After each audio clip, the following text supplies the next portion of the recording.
Hello and welcome to Computology Academy. तो कल जो है न्यू दिल्ली में मीटिंग्स हो रही थी। जो गुपकार के लीडर्स हैं, जम्मू एंड कश्मीर के लीडर्स हैं, जब जम्मू एंड कश्मीर से आर्टिकल 370 और 35 से हटाया गया तो उसके बाद वहां पर जितने भी पॉलिटिकल पार्टीज थे, रीजनल पॉलिटिकल पार्टीज, उन्होंने एक कंबाइंड फ्रंट बनाया गुपकार, और उसके लीडर्स के साथ कल यहाँ पर प्रधानमंत्री की मीटिंग हुई न्यू दिल्ली में। और प्रधानमंत्री के साथ साथ वहाँ पर गृह मंत्री भी थे और बहुत सारे नेता थे। तो टोटल 14 लीडर्स थे वहाँ पे। तो उस मीटिंग में क्या हुआ, क्या उसके मीटिंग के कारण थे, और ये मीटिंग अब क्यों हो रही है 2 साल बाद, तो इन सब चीज़ों को हम लोग देखेंगे डिटेल में, और इसके क्या आफ्टर इफेक्ट होंगे, क्यों ये किया गया, इन सब चीज़ों को देखते हैं। माई सेल्फ विद्यानंद सिंह, और हमारे चैनल को सब्सक्राइब कर लें और बेल आइकन को भी दबा दें ताकि जब भी हम नई इन्फॉर्मेटिव वीडियोस डालें तो उसकी इन्फॉर्मेशन आप तक पहुंचती रहे। तो आइए शुरू करते हैं। तो देखिए, रीऑर्गेनाइजेशन के बाद जब 5 अगस्त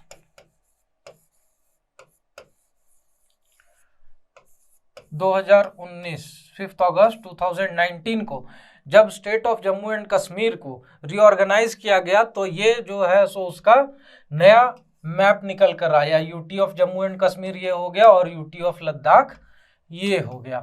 तो उसके बाद यहाँ पर उस जो पॉलिटिकल पार्टीज थे मेन जम्मू एंड कश्मीर के मेनली जो थे, क्योंकि देखिए मैक्सिमम पॉपुलेशन इसी वैली रीजन में, ये जो पूरा रीजन है ये पूरा टोपोग्राफी है, उसमें हाई राइज माउंटेन्स है और डेजर्ट टाइप एरिया है, cold desert type.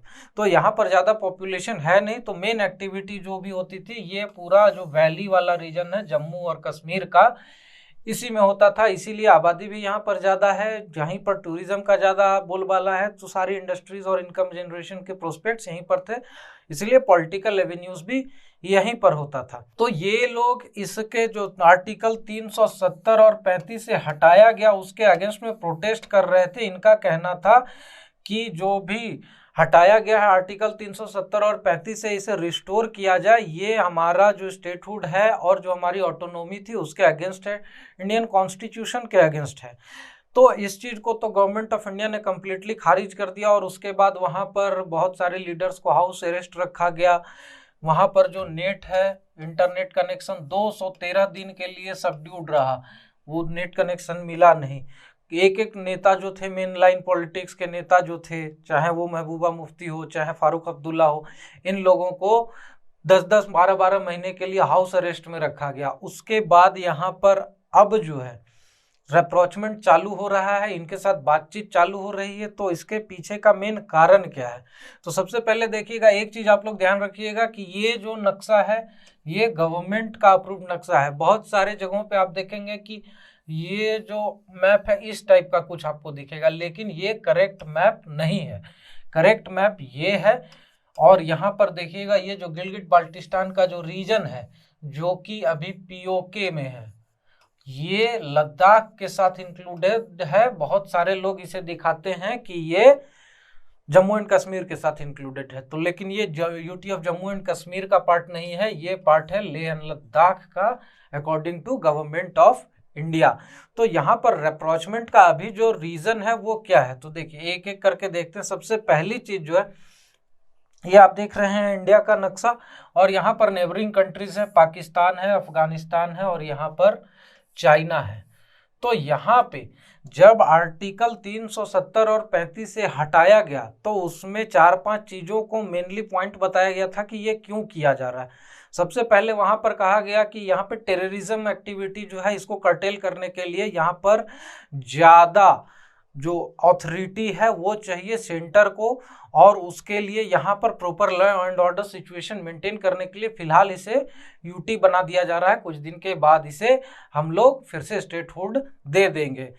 Second thing वहाँ पर क्या थी कि जो डायनेस्टिक पॉलिटिक्स है उसे ख़त्म करना था। डायनेस्टिक पॉलिटिक्स का मतलब क्या होता है कि 3-4 जो फैमिलीज़ हैं वही वहाँ के पॉलिटिकल सिनेरियो में ज़्यादा एक्टिव थे, उन्हीं का ज़्यादा बोलबाला था, और वही वहाँ पर पॉलिटिक्स को डोमिनेट करते थे, चाहे वो फारूक अब्दुल्ला की फैमिली हो जाए, चाहे महबूबा मुफ्ती की हो जाए, चाहे सैयद रजा गिलानी की हो जाए, तो इन सब की।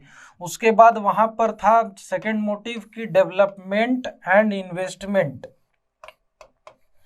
तो डेवलपमेंट एंड इन्वेस्टमेंट का जो एवेन्यू था ये तो अभी तक 2 साल में कुछ खास नज़र नहीं आया। हालांकि इसमें ये भी कहा जा सकता है कि जस्ट जो आर्टिकल 370 और 35 से हटाया गया, उसके 6 महीने बाद से कोरोना का सिचुएशन हो गया, तो उसके कारण यहाँ पर डेवलपमेंट और इन्वेस्टमेंट का एवेन्यू प्रॉपरली डेवलप नहीं हो पाया। और गवर्नमेंट ये भी कह सकती है कि यहाँ पर लगभग 400 मेमोरेंडम ऑफ अंडरस्टैंडिंग साइन किए गए हैं डिफरेंट कंपनीज से, और उसके कारण यहाँ पर इन्वेस्टमेंट इन फ्यूचर आएगी जब पेंडेमिक का सिचुएशन ठीक होगा। उसके बाद यहाँ पर जो एक और पॉइंट कहा गया था कि हम लोग जो पीओके है और जो अक्साई चीन का एरिया है, इसे हम लोग फिर से रिक्लेम करेंगे। तो ये सारे 4-5 पॉइंट बताए गए थे जो कि इफेक्ट में लाने के लिए यहाँ पर इसे 370 हटाकर और यूटी बनाने की बात की गई थी। हालांकि इन सब में से किसी भी पॉइंट पे अभी तक गवर्नमेंट जो है अपने आप को प्रूव नहीं कर पाई है। इसमें डेवलपमेंट और इन्वेस्टमेंट के मुद्दे पर तो एक चीज़ समझ में आता है कि ये लोग पेंडेमिक के बारे में कह सकते हैं। सेकेंड थिंग क्या है कि यहाँ पर 2019 के बाद टेररिस्ट एक्टिविटीज डेफिनेटली कम हुई है, लेकिन एट व्हाट कॉस्ट। सबसे बड़ा मुद्दा है कि आपने टेररिस्ट एक्टिविटी को कम तो किया, लेकिन वहां पर जो आम जनजीवन है वो बहुत ज़्यादा प्रभावित हुआ है। आपने 213 दिन के लिए नेट बंद करके रख दिया। उसके बाद जो स्टेट है विदाउट पेंडेमिक बहुत दिन तक लॉकडाउन की सिचुएशन में रहा। वहाँ पर जो कॉल की सुविधा है वो तक खत्म कर दी गई थी कुछ दिनों के लिए। मेन लाइन पॉलिटिशियन सारे हाउस अरेस्टेड रहे। लगभग 5000 लोगों को वहाँ पर अरेस्ट करके रखा गया। उसके बाद भी अभी जो मिलिट्री डिप्लॉयमेंट है, जो सेना की तैनाती है वहाँ पर, वो कभी भी जो पीस टाइम रहा है आफ्टर इंडिपेंडेंस सबसे ज़्यादा डिप्लॉयमेंट है। तो ये सब चीज़ों पर अगर आप टेररिस्ट एक्टिविटी को कम कर रहे हैं, यहाँ पर ज़रूरत है इससे ज़्यादा कॉन्फिडेंस बिल्डिंग मेजर की। तो आइए देखते हैं कि अब जो अप्रोचमेंट हो रहा है, पहले तो गवर्नमेंट स्टबर्न थी कि न तो हम बात करेंगे, न तो हम आर्टिकल 370 हटाएंगे, न 35 से हटाएंगे। हालांकि गवर्नमेंट का स्टैंड अभी भी 370 और 35 पे वही है और ये रहना भी चाहिए, ये बेटरमेंट के लिए है। लेकिन यहाँ पर इसे पीसफुली इम्प्लीमेंट करना और मेन लाइन जो पॉलिटिशियंस है वहाँ उन्हें साथ लेकर चलने में फायदा है। कन्फ्रंटेशन मोड पे ज़्यादा समय तक नहीं रहा जा सकता है। तो यहाँ पे देखिए अब जो रिप्रोचमेंट हो रहा है उसमें बहुत सारे इंटरनेशनल फैक्टर्स हैं, जिसमें कि कुछ मेन इंटरनेशनल फैक्टर्स में है जो EU है, जो US है या नॉर्डिक कंट्रीज हैं। तो यहाँ पे इन सब कंट्रीज में जो यहाँ की परिस्थिति थी जम्मू एंड कश्मीर की, इनके पार्लियामेंट ने अपने पार्लियामेंट में इस पर डिस्कशन किया। तो ये एक मुद्दा जो कंट्रीज आफ्टर 2016 उरी अटैक के बाद जब मिलिट्री एक्शन हुआ, सर्जिकल स्ट्राइक, या 2019 में बालाकोट एयर स्ट्राइक हुआ, इन दोनों समय पर ये कंट्रीज इंडिया के फेवर में थे। ये लोग पाकिस्तान को क्रिटिसाइज कर रहे थे, इंडिया के फेवर में थे, इंडिया के अगेंस्ट में इन्होंने कुछ नहीं बोला था। बट यहाँ पे अब इशू ये हो गया है कि 370 और 35 से हटाने से भी इन्हें ज़्यादा दिक्कत नहीं थी, लेकिन इनका कहना था कि जो आपने इंटरनेट को बंद कर रखा है, जो लोगों को हाउस अरेस्ट कर रहे हैं, तो इन सब चीज़ों के कारण वहाँ पर ह्यूमन राइट्स का वियोलेशन हो रहा है, आदमी के जो मूल अधिकार हैं उनका हनन हो रहा है। तो इन सब चीज़ों पे आपको काम करना पड़ेगा, ये गलत चीज़ है। तो यहाँ पे इनका परसेप्शन, इंटरनेशनल परसेप्शन चेंज हो रहा है, जबकि इंडिया वर्ल्ड लार्जेस्ट डेमोक्रेसी है। और ये जो वर्ल्ड लार्जेस्ट डेमोक्रेसी का एक टैग है, एक जो स्ट्रेचर है, ये इंडिया को मेंटेन करने के लिए, भले ही ये हमारा इंटरनल मैटर है, लेकिन इंडिया को अपना जो डेमोक्रेटिक कंट्री का, लार्जेस्ट डेमोक्रेसी का जो एक ऑरा है, एक स्ट्रेचर है, इसे बरकरार रखने के लिए अपने इंटरनल मैटर्स में भी परफॉर्म करना जरूरी होता है, क्योंकि परसेप्शन उसी से क्रिएट होता है। तो ये परसेप्शन जो है खराब ना हो, इसके लिए भी इंडिया को यहाँ पर ये मूव करना पड़ा कि नहीं, हम जो पॉलिटिकल पार्टीज हैं, जो भी स्टेक होल्डर्स हैं, उनके साथ हम कंटिन्यूअस इंगेजमेंट में हैं, उनकी भी बातें सुनी जा रही है। वहाँ पर परिस्थिति अभी खराब है, इसलिए हमें कुछ दिनों तक इसे होल्ड करके रखना पड़ा था। नी जर्क स्पीड पर कुछ चेंजेस आए थे और उसमें जो एडजस्टमेंट होता है, जो इक्विलिब्रियम मेंटेन करने का प्रोसेस होता है, उसमें थोड़ा टाइम लगता है। उसके बाद यही चीज यूएन में भी डिस्कस की गई, जबकि J&K कश्मीर का मुद्दा जो यूएन है उसमें 1971 के बाद डिस्कस नहीं हुआ था कभी, लेकिन 2019 के बाद ये मुद्दा 3 बार यूएन में डिस्कस किया गया है, यूएन जनरल असेंबली में। तो ये भी एक इशू था, जबकि यहाँ पर भी जो एम्बेसडर थे, इंडियन एम्बेसडर, उन्होंने क्लियर कट कहा कि ये हमारा इंटरनल मैटर है and we are fighting for the peace because we are terrorist hit country. तो इस चीज के लिए यहाँ पर यूएन में भी डिस्कशन हुआ, तो ये भी परसेप्शन चेंज करना जरूरी है कि ह्यूमन राइट्स का वहाँ कोई वियोलेशन नहीं हो रहा है, वहाँ पर बेसिकली टेररिज्म से फाइट करने का ये एक इनिशिएटिव है और हम लोग अपना internal political reorganisation and readjustment कर रहे हैं। प्लस यहाँ पे क्या है, पाकिस्तान का एक मुद्दा। बहुत लोग कहेंगे कि पाकिस्तान से क्या मैटर है, 370 और 35 है हमारा इंटरनल मुद्दा है। चलिए, ये लोग क्रिटिसाइज कर रहे हैं, उसको डिस्कस कर रहे हैं, अलग बात है, लेकिन ये इंटरफेयर नहीं कर रहे हैं। लेकिन पाकिस्तान तो क्लियर कट इंटरफेरेंस की बात करता है, तो यहाँ पर पाकिस्तान को वैल्यू देने की क्या जरूरत है। लेकिन ऐसा नहीं है, पाकिस्तान धीरे धीरे अपने जो स्टैंड है उससे हटता जा रहा है पीओके के मुद्दे पे।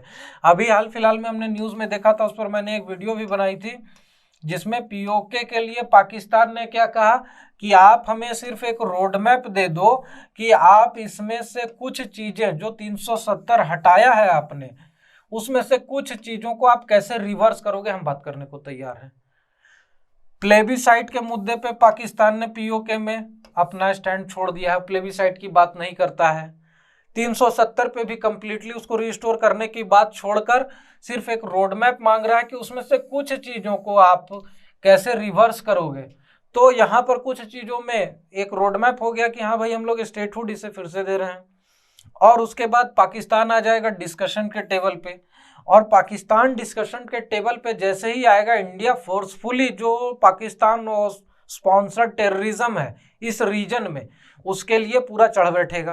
तो ये फायदा होगा पाकिस्तान के पास अगर हम लोग डिस्कशन टेबल पे पहुंच जाते हैं सिर्फ इन सब चीजों से, सिंपली ये कहने से कि हम लोग स्टेटहुड रिस्टोर कर रहे हैं। तो उसके बाद पाकिस्तान डिस्कशन टेबल पे आएगा, और पाकिस्तान को पैसिफाई करना इस मुद्दे पे बहुत जरूरी है, क्योंकि जो पूरा J&K का रीजन है उसमें पीस मेंटेन करने के लिए पाकिस्तान को इंगेज करना, उसको संभाल कर रखना, उसको पैसिफाई करना बहुत जरूरी है, क्योंकि इस रीजन का सारा जो टेररिस्ट एक्टिविटी है वो ओरिजिनेट होता है या तो पाकिस्तान से या अफगानिस्तान से। थर्ड थिंग यहाँ पर क्या है कि यूएस पुल आउट हो रहा है अफगानिस्तान से, तो यूएस पुल आउट जैसे ही होगा अफगानिस्तान से, तो उसके बाद यहाँ पर हमारे लिए एक सिचुएशन बहुत दिक्कत की हो जाएगी J&K के सिक्योरिटी के लिए, क्योंकि जो बॉर्डर लगता है हमारा, ये देखिए अफगानिस्तान का भी बॉर्डर लगता है, ये पूरा हिंदू कुश माउंटेन रेंजेस वाला पामीर नॉट का रीजन है, उसके बाद यहाँ पे पाकिस्तान है, और इन सब रीजन में वेस्ट फ्रंट पे अगर यहाँ पर देखें हम लोग, अगर पीस की बात करते हैं जम्मू एंड कश्मीर में, तो वेस्ट फ्रंट पे पाकिस्तान को कॉन्फिडेंस में लेना, प्लस यूएस का पुल आउट जैसे ही अफगानिस्तान से होगा। ऑलरेडी देखेंगे कि हम लोगों ने 2020 में 2 कॉन्सुलेट में अपना वर्किंग इंडिया ने बंद कर दिया, हालांकि उन्होंने कहा कि ये पेंडेमिक के सिचुएशन के कारण है, लेकिन यहाँ पर मेनली ये इशू क्रिएट हो रहा है सिक्योरिटी इशू के कारण, क्योंकि यूएस के ट्रूप्स जैसे जैसे कम होते जा रहे हैं, तालिबान का स्ट्रेचर बढ़ता जा रहा है, उनका फुटहोल्ड बढ़ता जा रहा है, और तालिबान के साथ इंगेज करना इंडिया के लिए बहुत मुश्किल काम है। तालिबान जब यूएस की और यू की नहीं सुनता है तो इंडिया की तो सुनना बहुत ही मुश्किल काम है। इसीलिए वहाँ पर पाकिस्तान को इंगेज करने के बाद फिर अफगानिस्तान के जो तालिबान है उससे भी थोड़ा बहुत इंगेजमेंट किया जा सकता है, लेकिन उनके सामने ये परसेप्शन क्रिएट करना बहुत जरूरी है कि जम्मू एंड कश्मीर में डेमोक्रेटिकली इलेक्टेड गवर्नमेंट चलेगी और वहाँ पर कोई ह्यूमन राइट्स का वियोलेशन नहीं होगा मुस्लिम्स का। हालांकि ये डबल स्टैंडर्ड है पाकिस्तान का, क्योंकि उइघुर मुस्लिम्स जो इस रीजन के जिनजियांग प्रोविंस के, उनके लिए तो वो चाइना को कुछ नहीं कहता है, लेकिन इंडिया के मुद्दे पे वो बहुत ही आउटस्पोकन होता है। तो यहाँ पर ये एक बहुत बड़ा इशू है। उसके बाद यहाँ पर यूएस और अफगानिस्तान का जो इशू है सो है यूएई भी मीडिएशन कर रहा है, सऊदी अरेबिया भी मीडिएशन कर रहा है, और इन सब कंट्रीज से बहुत अच्छे रिलेशंस हैं इंडिया के, और ये मुस्लिम कंट्रीज हैं और मुस्लिम कम्युनिटी के पैरोकार हैं। तो इस चीज के लिए भी, इनको भी थोड़ा बहुत अपीज करने के लिए, इनके सामने भी इंडिया का एक अच्छा पिक्चर पोर्ट्रे करने के लिए यहाँ पर इंडिया को जो गुपकार के लीडर्स हैं, जो जम्मू एंड कश्मीर के लीडर्स हैं, उनके साथ इंगेजमेंट करना बहुत जरूरी है। अब देखते हैं कि हमारे जो इंटरनल फैक्टर्स क्या हैं। सिर्फ इंटरनेशनल फैक्टर्स पे तो ये कोई मूव लेना कोई ज़रूरत की चीज़ थी नहीं, बिकॉज ये हमारा इंटरनल मैटर है। हाँ, एक्सटर्नल फैक्टर्स थोड़े बहुत उसको मैनिपुलेट कर रहे हैं, उसको इम्पैक्ट कर रहे हैं। हो सकता है कि इन सब चीज़ों के कारण ये बातचीत देर से होती है, एक्सटर्नल फैक्टर्स के कारण हो सकता है थोड़ा पहले हो रही है। तो सबसे पहली बात क्या है, डेमोक्रेटिक वैल्यूज़। अब यहाँ पर जम्मू एंड कश्मीर में डिलिमिटेशन का प्रोसेस शुरू हो चुका है। हालांकि पेंडेमिक के कारण डिलिमिटेशन का प्रोसेस थोड़ा धीरे हो गया है, लेकिन डिलिमिटेशन 1991 से ड्यू था J&K में, लेकिन इसे कहा जा रहा था कि 2026 में किया जाएगा। बट यहाँ पे रीऑर्गेनाइजेशन के बाद इसके लिए डिलिमिटेशन कमीशन 2019 में ही बना दी गई। 2020 में इन्हें रिपोर्ट फाइल करनी थी, लेकिन पेंडेमिक के कारण जो एक्चुअल ग्राउंड रिपोर्टिंग है वो नहीं हो पाई, तो इसके कारण यहाँ पर देर हो गई। और डिलिमिटेशन करवा के उसके बाद यहाँ पर इलेक्शन करवानी है। तो ये अपने डेमोक्रेटिक वैल्यूज़ को, कि इंडिया सबसे बड़ा डेमोक्रेटिक कंट्री है वर्ल्ड का, ये चीज़ अपहेल्ड करने के लिए भी यहाँ पर हमें जो डेमोक्रेटिक वैल्यूज़ को अपहेल्ड करना है, और उसके लिए भी यहाँ पर इनके साथ रिप्रोचमेंट जरूरी था। क्योंकि डिलिमिटेशन होगा उसके बाद रीजनल पार्टीज को इलेक्शन में पार्टिसिपेट करवाना भी जरूरी है, ताकि ये चीज़ क्लियर कट आम जनता में भी जा सके, इंटरनेशनल कम्युनिटी को भी जा सके, सारे स्टेक होल्डर्स को ये पता चल सके कि यहाँ पर डेमोक्रेटिक इंगेजमेंट चालू है, और ये सारे जो पॉलिटिकल पार्टीज हैं ये part and parcel of Indian democracy है। तो ये चीज़ अपहेल्ड करना जरूरी था। दूसरी चीज़ क्या है, कॉन्फिडेंस बिल्डिंग मेजर। जो 5000 लोगों को अरेस्ट किया गया, प्लस यहाँ पर जो नेट का शटडाउन रहा, प्लस यहाँ पर जो रिस्ट्रिक्शंस हुए, बहुत सारे मूवमेंट्स में कर्ब्स हुए, सिक्योरिटी फोर्सेस की डिप्लॉयमेंट ज़्यादा हो गई, जिसके कारण कि इकोनॉमिक एक्टिविटीज़ में दिक्कतें आई, उसके कारण इनकम में दिक्कतें आई। तो लोगों का जो कॉन्फिडेंस है इंडियन गवर्नमेंट के थ्रू धीरे धीरे बहुत कम हुआ है। तो इस चीज़ को, कॉन्फिडेंस को फिर से बिल्टअप करने के लिए, इंडियन कॉन्स्टिट्यूशन पे और इंडियन डेमोक्रेसी में फिर से फेथ लाने के लिए यहाँ पर इनके साथ इंगेजमेंट बहुत ही ज़्यादा जरूरी है, और उसके लिए जल्दी से डिलिमिटेशन जरूरी है, पॉलिटिकल पार्टीज की इंगेजमेंट जरूरी है, प्लस यहाँ पर इलेक्शन करवाना जरूरी है। जब आम जनता खुद वोट डालेगी, खुद अपने नेता चुनेगी, और वहाँ पर इलेक्शन के बाद जो इलेक्टेड गवर्नमेंट आएगी, तो कॉन्फिडेंस धीरे धीरे खुद ब खुद बिल्टअप हो जाएगा। उसके बाद यहाँ पर क्या है, reducing internal pressure. Internal pressure क्या है, इंटरनल प्रेशर में देखिए जो पॉलिटिकल पार्टीज है, रीजनल पॉलिटिकल पार्टीज, चाहे वो पीडीपी हो, चाहे वो नेशनल कॉन्फ्रेंस हो, ये सारे तो जो गवर्नमेंट है उस पर पॉलिटिकल प्रेशर बना रहे थे। प्लस क्या, अपोजिशन पार्टीज, चाहे वो कांग्रेस हो, चाहे वो सीपीआई हो, तो इन सब को भी पैसिफाई करना, इंटरनल प्रेशर को रिड्यूस करना। क्योंकि गवर्नमेंट का क्रिटिसिज्म तो होगा ही, कंस्ट्रक्टिव क्रिटिसिज्म हेल्दी भी है, क्योंकि अगर ये कंस्ट्रक्टिव क्रिटिसिज्म नहीं होता रहता तो यहाँ पर गवर्नमेंट रिप्रोचमेंट का सोचती भी नहीं, ऑथोरिटेरियन टाइप से J&K का मुद्दा हैंडल करते रहती।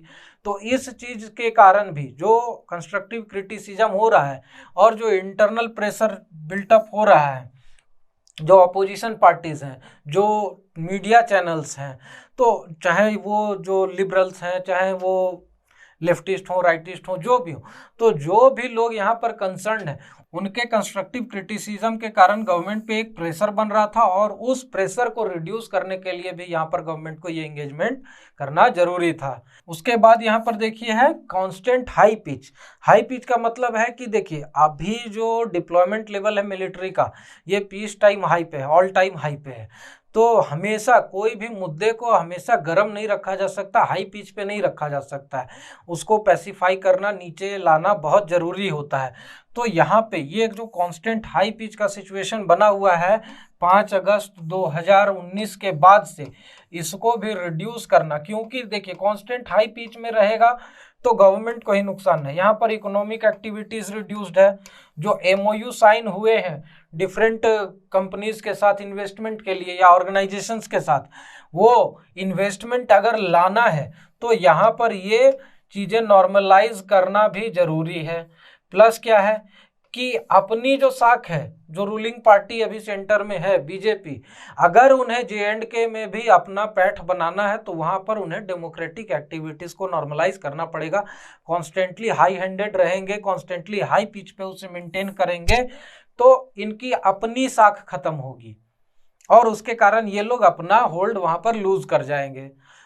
तो इसलिए यहाँ पर इन्हें ये चीज़ें एंगेजमेंट की प्रोसेस की चालू करनी जरूरी थी। जैसा कि हमने पिछले जो इलेक्शंस हुए थे डेवलपमेंट कमिटीज़ के, उसमें भी हमने देखा कि रीजनल पार्टीज उतना पार्टिसिपेट नहीं की थी, जिसके कारण वो एक उतना सक्सेसफुल इलेक्शन नहीं रहा था। तो इन सब चीज़ों को देखते हुए गवर्नमेंट ने ये चीज़ क्लियर कट समझा कि अभी हमें अब री एंगेजमेंट की प्रोसेस, अप्रोचमेंट की प्रोसेस जरूरी है लोकल और रीजनल पार्टीज़ के साथ, और तभी जाकर यहाँ पर फ्री और फेयर इलेक्शन बढ़िया से हो पाएगा जिसमें कि सारे स्टेक होल्डर्स पार्टिसिपेट करेंगे, और तब जाकर यहाँ पर प्रॉपर कॉन्फिडेंस बिल्टअप हो पाएगा और जो सेंट्रल गवर्नमेंट है या इंडियन गवर्नमेंट है उसकी इमेज प्रॉपर बन पाएगी, चाहे इंटरनेशनल कम्युनिटी हो चाहे इंडियन कम्युनिटी हो। तो यहाँ पे इंटरनेशनल कम्युनिटी से इंडिया को ज़्यादा प्रेशर इस मुद्दे में नहीं है कि वो इंडिया को फोर्सफुली कुछ करवा सकते हैं। यहाँ पर प्रेशर इस मुद्दे पे है कि इंडिया को अपनी इमेज भी बचा कर रखनी है। ऐसा नहीं है कि वो चाइना की तरह इंडिया अभी ये सोचना बंद कर दे कि हमें किसी से फर्क ही नहीं पड़ता कोई क्या कहता है, चाहे वो हांगकांग का मुद्दा हो चाहे जिंजियांग का मुद्दा हो, लेकिन ये चीज़ इंडिया के साथ नहीं हो सकता और इसीलिए यहाँ पर इंडिया को एंगेजमेंट जरूरी थी। तो और इन सब चीज़ों में देखते हैं कि आगे क्या किया जा सकता है। तो वे फॉरवर्ड यही है कि फ्री एंड फेयर इलेक्शन यहाँ पर हो, और सबसे पहले इलेक्शन के बाद सबसे पहले तो यहाँ पर इलेक्शन करवाना जरूरी है। इलेक्शन के बाद यहाँ पर प्रॉपर जो गवर्नमेंट है, गवर्नमेंट की एस्टैब्लिशमेंट देखनी पड़ेगी। उसके बाद यहाँ पर इन्वेस्टमेंट को अट्रैक्ट करना बहुत ज़रूरी है, तभी जाकर यहाँ पर इकोनॉमिक एक्टिविटी सुधर पाएगी। इकोनॉमिक एक्टिविटी सुधरेगी तो पॉपुलेशन जो है, आम जनता जो है, उनका इनकम बढ़ेगा, उनकी लाइवलीहुड सही होगी, और यहाँ पर लास्टली कॉन्फिडेंस खुद ब खुद बिल्टअप हो जाएगा। तो ओवरऑल यहाँ पर गवर्नमेंट को ये सारा प्रोसेस कंप्लीट करने के लिए इंगेजमेंट की जरूरत, इलेक्शन करवाना जरूरी था, उसके लिए इलेक्शन से पहले डिलिमिटेशन जरूरी था, और डिलिमिटेशन से पहले जो लोकल रीजनल पार्टीज हैं, जो लोकल लीडर्स हैं, उन्हें कॉन्फिडेंस में लेना जरूरी था। तो ये सारा एक मतलब इंटरलिंक्ड प्रोसेस है। तो इस चीज़ को कंप्लीट करने के लिए यहाँ पर इनिशिएशन यहीं से चाहिए थी, और ये गवर्नमेंट का एक बहुत ही अच्छा मूव है कि इन्होंने इंगेजमेंट की प्रोसेस चालू कर दी है।